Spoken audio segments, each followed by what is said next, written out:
boye bayango que la personne qui a trahi Maniké c'est qui Shinzora. Batu ya quartier la tête va se faire justice. Na mona ki Niamakor comment il était venu insulter Maniké et loko ya maman na e. Makamo va comme Anamir. Mais non, mais tandis que Cindy Leclerc a été sage. Maniké doit réfléchir. Après cet effet, c'est pas que non.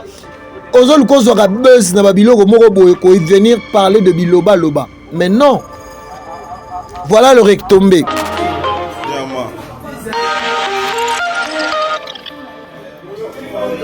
So quoi ta canon ya Messi nyama. Yo ça l'état congolais.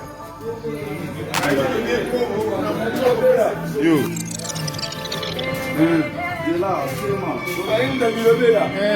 Comment oui?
Si tu peux régler Kofi Olomide, bien sûr, mais Cindy Leclerc, c'est une femme comme toi. Cindy Leclerc, c'est une sœur comme toi. Adan de Konayo. Mais Maniké aujourd'hui, elle regrette. Nakina Mawa. Baolexa Maniké, Baolexa Kraka. Vraiment, Bakonzambo en abisso. Donc, justice à moi, Zaboé. Mais non, il faut que nous Maniké na Kimia. A Sambina Cindy Leclerc, à la coupable de ma propos, ne soit au Senga pardon. Pardon. Mais là, je vois ça, c'est comme si ils ont pour nous humilier. Je pense pas. Cindy Leclerc, à Rosa la montée, ma Rosa la peut Maniké ma bête. Cet acte, tous ont condamné cet acte. Moi, surtout, moi, j'ai condamné cet acte. Parce que Kofi Olomide Fally Poupa, l'honorable de Cindy Leclerc, Baza éducateur de masse, Baza star congolais. Baza bateau, Baza représenter l'image de Mboka Nabiso. Parce que cette affaire, il y a Maniké et Kangi Mboka. Et comme il y a Maniké Lobisi Baba. Et comme il sujet. Mais c'est bien de voir de l'ampleur. Mais dans l'ampleur, n'a pas bien.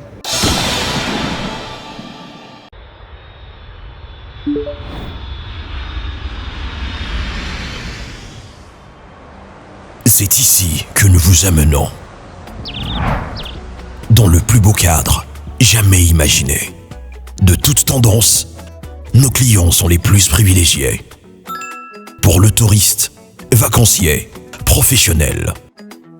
Que ce soit pour le repos ou un passage dans la capitale de l'Afrique, Kinshasa, la Villa del Pirlo Auberge met à votre disposition des chambres ordinaires, chambres exécutives, cuisine propre, spacieuse, luxueuse, bien meublée, afin de passer d'excellents séjours au sein de ces installations.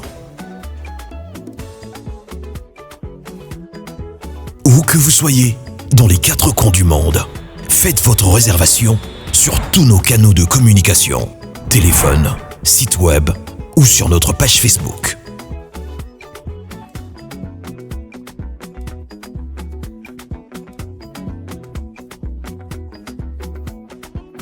La Villa del Pirlo Auberge vous garantit une connexion Wi-Fi Internet et intranet haut débit.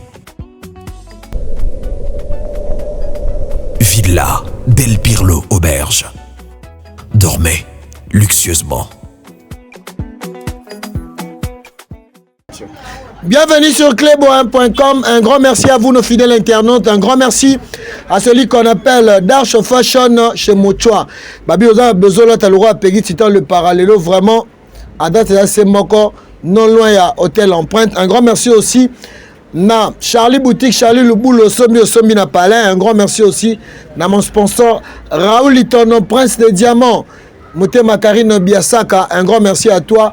Amini Milêtre, le prince d'Angleterre, pourquoi pas. Na Kadete Kassala, Moutema Bibi Shogatera, un grand merci aussi à Patou Kapangala. L'actualité nous oblige à parler l'arrestation de Maniké ce matin. Peggy Titan, le parallèle, Motona succès, Nabige, Bobenga par-ci par-là. Merci aussi à maman Germaine Bangalore et Lungu, Olungu, grand prêtre et mère. Moi, na Kitambo ya solo au Simbi mère Germaine Olungu Bangalore, Kano Kaka au Simbi Ngai. Je dis un grand merci à vous parce que je suis devant vous pour vous informer que Mambo Mutabanagi Yango Koyambama Nike, c'était moi Peggy Titan le parallèle. Merci à Demi-Dier, Mardoché, Babi, Nazana Goldberg. Il y a des caméramans tout à Congo. Soro ya pembe nanga foye bagena dans la sécurité à Pape. Vraiment c'est un peu de parler. Merci à Mocha pour l'espace vraiment parce que si les lozo koka mbango quoi. Et belé bakatani baké lufu misu bakena louvoa mayozo tekara toujours bilamba quoi. On va parler de Maniké de John. Maniké pour na oyebisa bino que Maniké bakangi ce matin. Mais lors de Kamwe Jonathan Kadima mwana na ye ake koluka kisinzora nambeli. Jusque là bakonzi na biso mutu soki baye kokanga et vraiment la police il faut la recycler. Bozo mona mutu baye kokanga mutu pour na infraction injure bino pe bozo finga. Mutu moko nenga zawana na ba propos ya Maniké. Je pense que ça va papa et ça va maman mutumo ka sepela na yangote parce que aujourd'hui on peut pas vivre dans l'injustice. Et ça la Cindy et ça la Maniké baza basi à Congo. Je pense que c'est la meilleure façon de Cindy le cœur. Ya ko kende na l'état pona basa mana Maniké. Mais après ça, tala ndenge bazo finga Maniké. To mona ki ndeko na biso ni makor. Les lobes vont porter plainte parce que bah insulte on a finga qui Maniké za logo la maman na e. On peut pas se faire justice. Moi je pense que façon les équipes bien bat lobby au Cindy le cœur à l'obakate Maniké lobby si baba bien sûr. À moins qu'il seul moyen zaki justice. Mais les justice ango bazana Maniké na maboko. Exactement que non Maniké on doit le traumatiser, il faut pas bêter non. À cause ça mana plaignant na yo ozali Cindy le cœur. Parce qu'aujourd'hui, tu dois comprendre que la chronique, jamais netinga. Maniké, elle est intelligente. Soki, na ba makambo Maniké bakota lelo bayaka face à presse, face au règle ba compte na ba star, na ba leader et tout. Parce qu'il faut que ba Maniké aza moi si à Babia. Hier, je vis Nana Bodouga, je lui ai demandé pardon. Nana Bodouga ebisinga a Peggy Titan. Na tchako mono na psom yo nene ya Abiri. Na loba yango na go se faire justice te na go jamais ko kanga bino na kebobo mais na talela nzambe mais ngam tanda tina na finga na Bodouga na edi badiata ezaki ken piana mais c'était hier avec toute conscience na ebisi na Bodouga na ese na zana problème na bino te batinda kinga inde na finga bino na sengi pardon mais je pense que les lorsque ba image Maniké zo senga Cindy pardon. Et ça moyen moko boya bien parce que Maniké s'est débarrassé. Aurait qu'on n'allait jamais na fardo mutu na vie na yo. Parce que tu as dit que Cindy a le baraté. Personne. Mais biso no sototo ya wana pona ko sengela Maniké pardon parce que devant justice Maniké zana eloko ko lobaté. Parce que même l'artiste Fally Poupa il voulait même il a reporté Maniké plainte par rapport à ba propos na e. Mais au moins que non, il est père de famille. Atali abino. Ce qui nga lisu na bakisi plainte il colla plainte ndé omoni Fally Poupa c'est un peu de se maîtriser. Les lois Maniké ba propos na yende mutu kangisi bien sûr. Nazo singa bande olanga tout bobimi na sima Maniké wana o bo sala ba créer ba buzz. Ce qu'on a minute o Maniké aza arrêté, attends na parquet. Na ça qui Jonathan, bien sûr bino bomoni ngo actualité, bomoni ngo parce que ebele ba na nzala actualité. Ebele ba na nzala actualité. Dans la vie, comme qui c'est les nyonso. Pardon, comme moi j'ai donné l'exemple de Nana Bodouga, même avec ma soeur Jolicia Sampi, je lisais à ma vungu. On essaie un peu de discuter par rapport à ma propos dans une émission. Je lui ai dit, ma soeur, je ne t'ai pas insulté. Mais c'est que j'ai essayé un peu de clarifier par rapport à Ndeko Wana Anaga Kenanga Mabe. Ngalelo, comment j'étais sali par rapport à Marambo na yeba kité. Na ko zape mutu mo na yeli batu na bandenge mususu non. Je pense que ezala sindi le cœur, ezala maniqué na minute to komina tant oyo. Il faut pas, on ne veut pas se faire justice contre Maniké. Maniké dans le logo ressemble à Sindité parce que bah popo na yé devant l'État. Et ça m'a bien déjà. Si on a aucun moi, bateau bonne koloba aujourd'hui comme des camps bateau bonne ko pousser Maniké, bonne ko soutenir Maniké. Voilà enfin Maniké yé wana bakraka.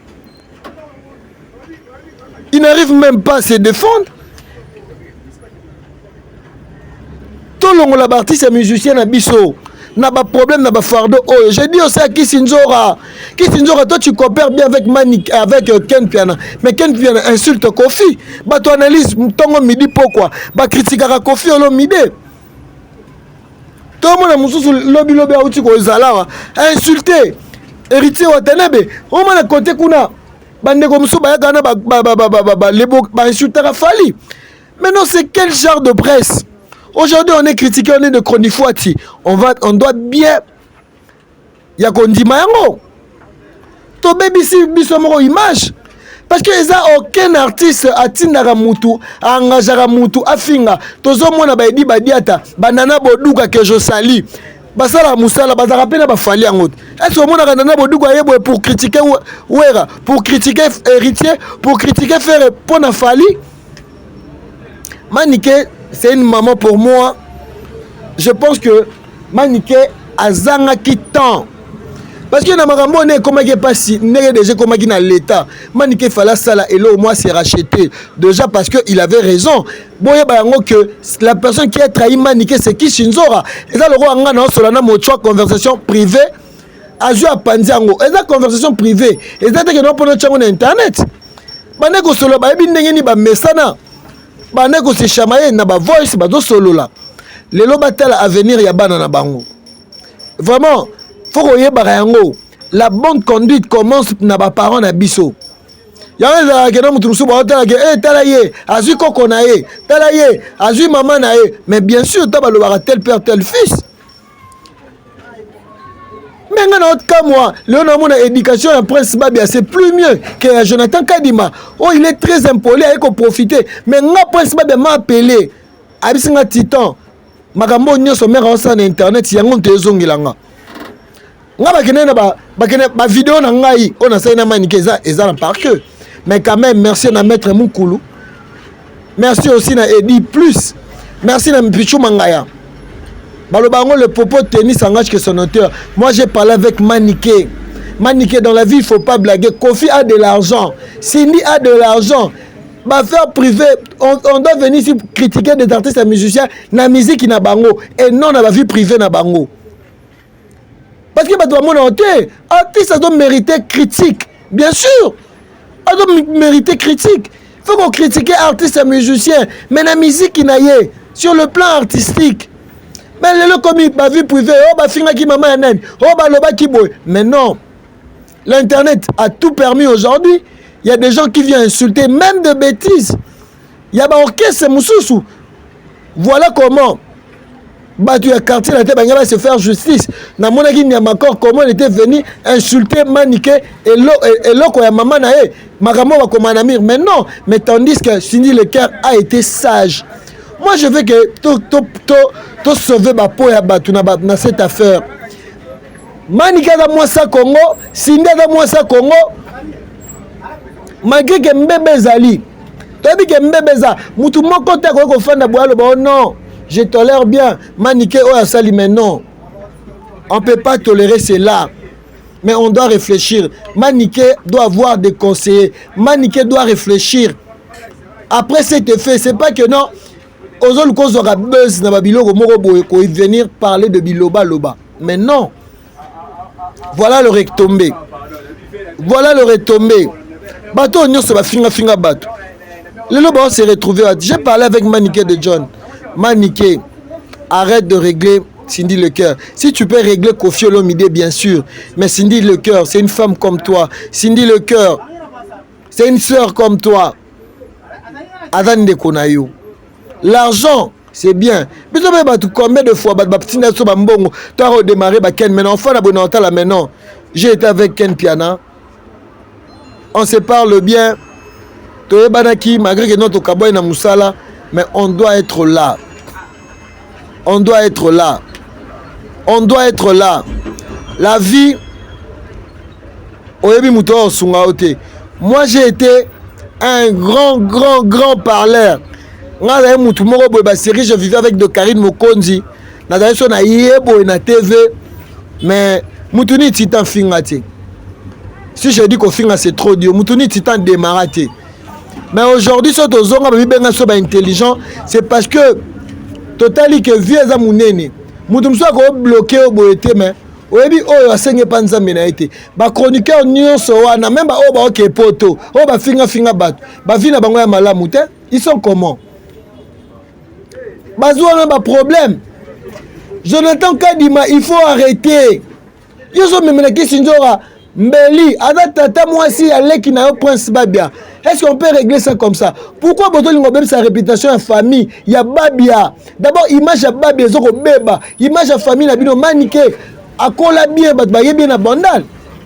Baby famille maniqué. Pourquoi Bolinga bo perdre à cause de $100 de $50? Non, Boza na faute. Bo supplier Cindy Lecoeur. C'est votre sœur. C'est il faut que na bongo bo lendise motema. Parce que Maniké Ngazana a okoka prison même une semaine. Maniké linga a sepela na vie na ya otambolaka a lukeli bana na ye a salibo. Mais lelo ça doit apprendre aussi Maniké. Balobara munoko avant ko lobango, il faut qu'on tourne langue cette fois. Badumsu baloba Titan, moi je suis pas contre Maniké, je suis pas pour elle parce que aujourd'hui, j'étais parmi bateau Timarambo e baningam na bandango pegi Titan. Na émission na ngamarambo e bandi. Mais je pense que vous avez vu comment je disais à Maniké, non Maniké, mamso dans la cuisine interne. Mais ce qui Maniké a déjà na ba coaching na e, a web sangate. Mais je peux pas laisser Maniké pour na combien de temps pas sina wanga na Maniké. Mais non, moi chez moi c'est que je viens supplier Kofi Olomide, supplier Cindy Lecoeur. C'est leur sœur. Parce que Maniké n'a pas de roche, nous n'avons pas souko gelema. Tala ne ba memie, tala ba policier na biso mboka ne ba memie. Quand même, tobo ite adam wana mboka, mais ko finga ya modèle wana. Bodo finga Maniké et tout. Bien sûr, à Salima B. Na lobby ango, je le répète, mutu moko ta ko côté la Maniké. Mutu moko ko côté la Maniké azate. La famille de Maniké s'est comportée bien devant cette situation. Bon, on a beau créer trouble, et regarde comment. Bozo monango bien. Eza hôpital, na prison. Eza place aux artères. Na Kinshasa, ya piaka o. Ya Kinshasa, fufu zo mona na pasi. Na Kinshasa, yo makamboze belé. Bachao place moza enfermé. Oyo kandeni. Maniké, c'est Maniké qui fait nourrir la maison. Qui fait nourrir la maison. Les loba lobby que mato les gars moto te. Maniké de John, ma mère. Na bana ko te ayo. Na bana ko bisa maman dosé. Nga besoin de bilo musuke non na ko zabo ne na yaka awa. Je peux aussi déborder, mais je regarde. Et là on dit na loba. Ba propos musuto bimisaka. Je pense que tous alara il faut réfléchir. Il faut réfléchir. Moi je dis à Jonathan Kadima, bato tout bosela qui buzz na sima Maniké. Oh boy. Na oh uta ki obima oh long jam, abimo bala Maniké. Depuis baninga ma bana doit succès. Depuis Kalana. Non, Maniké na sima Maniké ndoza vraiment. Siko Maniké yo wana. Ya Willy Musheni, Koda Mboka. Ya Willy. Babiloko bolimbisa Maniké. Bolimbisa Maniké, Cindy Lecoeur, encore l'honorable Babi Debou Bana Changu to okomisa bino Bana Changu. Batina nkamwa mutuso amona kenom amona Changu. Amona ngo le roi Mocho asala borna bandal. Ma amona bandal te. Mais il est fier d'être. Amona bandal te maya s'imposa. soki moto outa place ezalaka insulte te lelo bato mosusu bakomomona eboba na ntango aya bato te na bantango kuta ya bandako ya minene biso na banda tokoli na ndako ya bapigeon na baza na kini bakola na bapala bagayar biso tokoli na bakikoso oyo ezanga ntina parce que lelo ekomi kaka oyo moto azalaka boye non vie eza monene moto azala mwana ntango tokaka na Kinshasa na ntango bapala badanger eza kuna na bakisenso wana bagrand bapala ezali vie privée ya Kofi na Cindy etali Kofi na Cindy etali biso te toza na besoin oyoka biloko wana te même Didi Stone mam na bino na réseaux sociaux toza na besoin nango su te tala lelo bato à cause ya koyokaka makambo ya bato tala place ememi Manike mais Manike aujourd'hui elle regrette nayoki na mawa baolekisa Manike baolekisa kraka vraiment bakonza mboka na biso donc justice yango eza boye mais non foye bokende na Manike na kimia asambi na Cindy le cœur azala coupable na bapropos ne so osenga pardon mais là je vois ça c'est comme si eza mpona kohumilier je pense pas Cindy le cœur akoza na motema kosala mpe Manike mabe te je pense que soki ye azalaka na besoin que Manike ayebisa ye soki ye abima na artiste Kingani totanga bakomba bato te vraiment nous voulons pas ça Koffi Olomide et Fally Ipupa baza bato ya maison moko donc baza papa na mwana ezosala soni parce que na kati ya justice kuna ezalaka komba Koffi eza komba Fally alobaki komba Koffi alobaki komba Fally Manike alobi ke boye bozomona yango te ke non vous êtes des artistes et musiciens vous êtes là boza bédicateurs de masse babiloko ya boye to edaka baartiste na biso ntango tozobimisaka babiloko moko boye ezosalir bango mpo na ngai nazotolere te ke Manike makambo alobaki na Cindy mais non eza réputation ya mutu soki Cindy andima kozala mwasi ya Koffi c'est leur affaire ça ne nous concerne pas biso toyebi ke Cindy c'est une chanteuse c'est tout un point barre sikoyo bato tout bozalaki derrière Manike vous êtes où bobima oh Manike boye Manike na minute oh bobaki Manike batindelaki $2000 le $2000 c'est où le $2000 vraiment je demande à la famille de Manike d'être doux balembisa bachama mai na 20 balemba tona besoin de tout le monde makambo je n'attends que maké luka Manike akoluka kisi njoka na mbeli non c'est pas ça solution zo maraboiti quand vous savez que non vous êtes coupable bomi kiti ça mutumo azo tolérer comportement Manike vraiment petit dans le parallèle monte un succès j'étais là devant vous pour vous expliquer que nabi que tamboli na réseaux sociaux mobimba tamboli bamoni ba vidéo Manike mais moi j'étais venu ici devant vous pour vous expliquer pour vous communiquer cet acte tozo condamner cet acte moi surtout moi j'ai condamné cet acte parce que Koffi Olomide Fally Ipupa l'honorable Cindy le cœur baza ba éducateur de masse baza ba star congolais baza bato bazo représenter image ya mboka na biso parce que cette affaire ya Manike ekangi mboka ekomi ke Manike lobisi baba ekomi sujet mais c'est bien voir de l'ampleur mais dans l'ampleur na ndenga bien oza elo mususu mutako limbisa o mais epa ya Nzambe toute ta vie surtout soko lobi likambo eza vérité te baloba ngo monoko ebetisa masoko fimbu Manike tie ma maman je t'aime beaucoup je vais jamais te laisser na rotika ote na problème oh mais je veux que tu comprends oyeba que na vie on doit être mature c'est qu'on vient rencontrer dans la télé oui YouTube oyo etikala pour toute la vie mambo to salaka un jour ba petit fils na biso ba na biso ba okutango donc ça juge directement notre comportement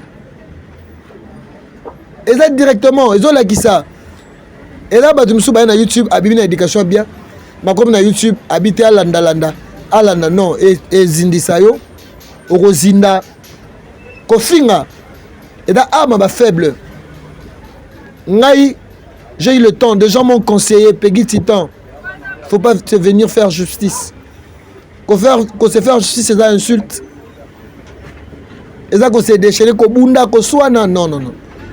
Pourquoi que non, moi j'avais demandé pardon à ma frère Nangalwa, ma Valdi, ma Ken Piana, mon ok. Et là, on peut te ouer la Nicolas YouTube. C'est bon, bah c'est l'enga mabe, ok. Dans le lobby que non, nous avons nanga ni mutarobunde langa. Mais c'est qui simple. Je suis venu demander pardon à Ken. Je suis venu demander pardon à Valdi. On est des frères. To Lukana, to Solo là. Et c'est qui est loco, oh man, il fallait faire avec Cindy. Et après émission Liboso a mis balai, il ne pourra pas faire des émissions comme on a Yazayanke. Non, on doit se reprocher de quelque chose quand tu sais que tu es coupable. Surtout sur le lobby na muninga mabe, au lobby na mutu mabe, yo mo doit se sentir gêné, kende senga pardon. Luka Boma yango. Vie à mystique. Tu as évité muta osunga, peut-être honorable Cindy le cœur. Lobby a quand même appelé Jonathan Kadima Mikili. A go sunga pe. Ndeko na biso prince ba bien likamoko boy. Ba ko mettre pe featuring manike. Il faut être reconnaissant. Moi qui l'ai mounene, si nous avons fingi, obo fingi, obo lobby, toyebi lobby na etier. Manique de John, ma maman chérie, qui pas vite. Maman Moussou Toguta, on a vu fouetter à Rabisso. On n'est pas censé de venir régler le compte ici. Pour régler ma compte Morobo et Kaka. Non, manique aux maman. Ou le baron qui fait 18 ans à Libala. Faut à la montée m'en supporter.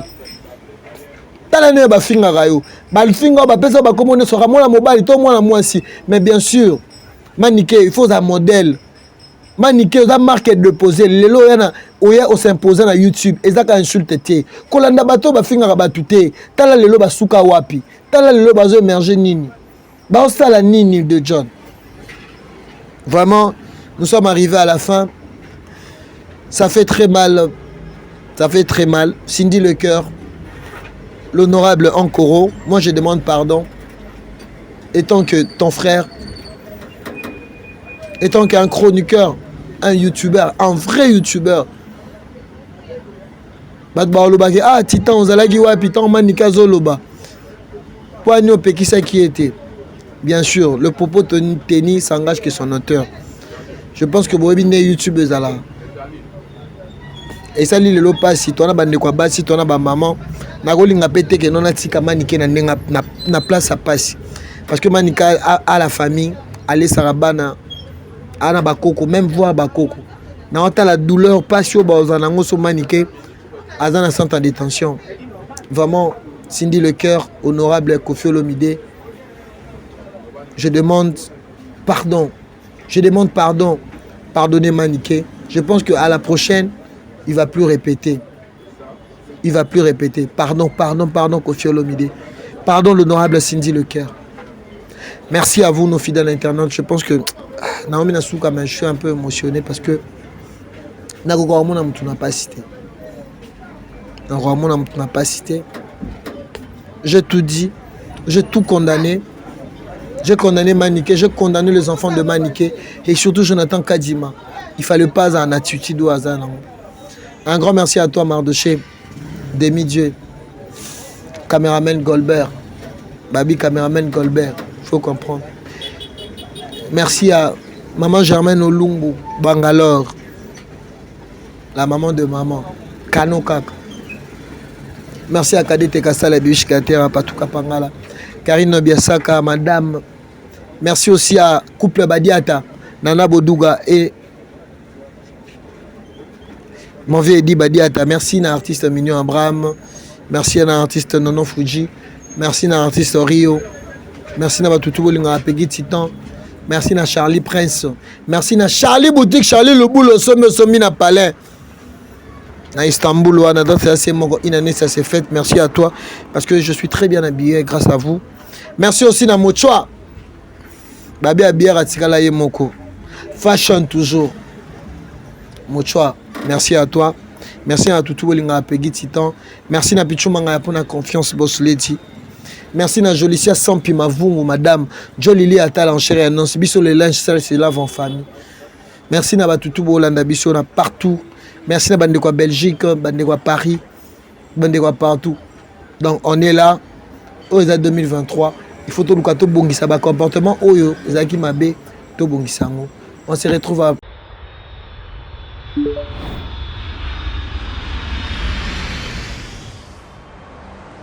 C'est ici que nous vous amenons. Dans le plus beau cadre jamais imaginé. De toute tendance, nos clients sont les plus privilégiés. Pour le touriste, vacancier, professionnel. Que ce soit pour le repos ou un passage dans la capitale de l'Afrique, Kinshasa, la Villa del Pirlo Auberge met à votre disposition des chambres ordinaires, chambres exécutives, cuisine propre, spacieuse, luxueuse, bien meublée, afin de passer d'excellents séjours au sein de ces installations.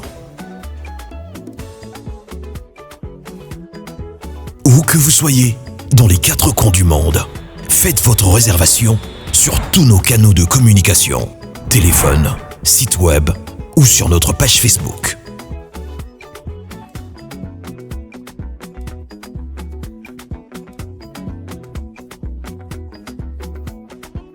La Villa del Pirlo Auberge vous garantit une connexion Wi-Fi Internet et intranet haut débit. Villa del Pirlo Auberge. Dormez luxueusement.